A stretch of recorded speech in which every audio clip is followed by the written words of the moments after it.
Ever heard of 5,000 elite soldiers marching into history and just vanishing? No records, no bodies, no answers.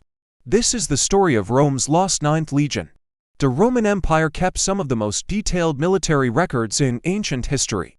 They documented everything from troop movements to supply chains. But one unit, the legendary Legio IX Hispana, simply disappears from all official documents after the early 2nd century.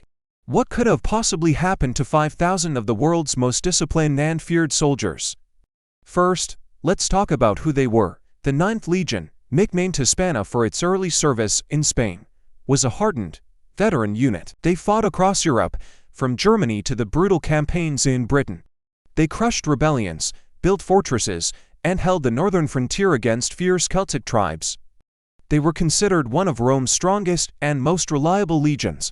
And then, one day, complete silence. So, what are the theories? The most popular one is that they were wiped out in a catastrophic battle in northern Britain, probably against the Picts. Imagine a surprise attack, a slaughter so total and humiliating that Rome decided to erase the entire legion from history to save face. It's a compelling story, but there's a huge problem. There's no archaeological evidence, no mass graves, no battlefield ruins, no recovered legionary standards.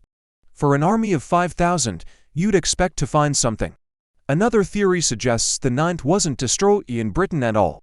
Instead, it was transferred to the eastern frontier of the empire, perhaps to fight in Judea or against the Parthians in modern-day Turkey, and was annihilated there.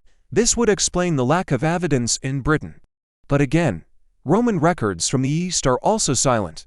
There's no mention of the Ninth arriving, fighting, or disappearing there either. It's just trading one mystery for another. Then there's the more dramatic stuff. What about mutiny or mass desertion? Could the entire legion have grown tired of endless war on a cold, miserable frontier and simply abandoned their posts? Maybe they just walked away, disappearing into the wild north of Britain. This seems unlikely. The Roman Empire was ruthless when it came to mutiny. A rebellion of this scale would have triggered a massive, brutal response, and that punishment would have been recorded as a warning to other legions. But we find nothing. A final, more romantic idea suggests that survivors didn't die but instead integrated with the local tribes. Perhaps they settled down, married local women, and their Roman identity slowly dissolved into the legends and folklore of the Scottish Highlands. It's a fascinating thought, but it's pure speculation with no solid proof. Ultimately, the disappearance of the Ninth Legion remains one of Rome's darkest and most enduring mysteries.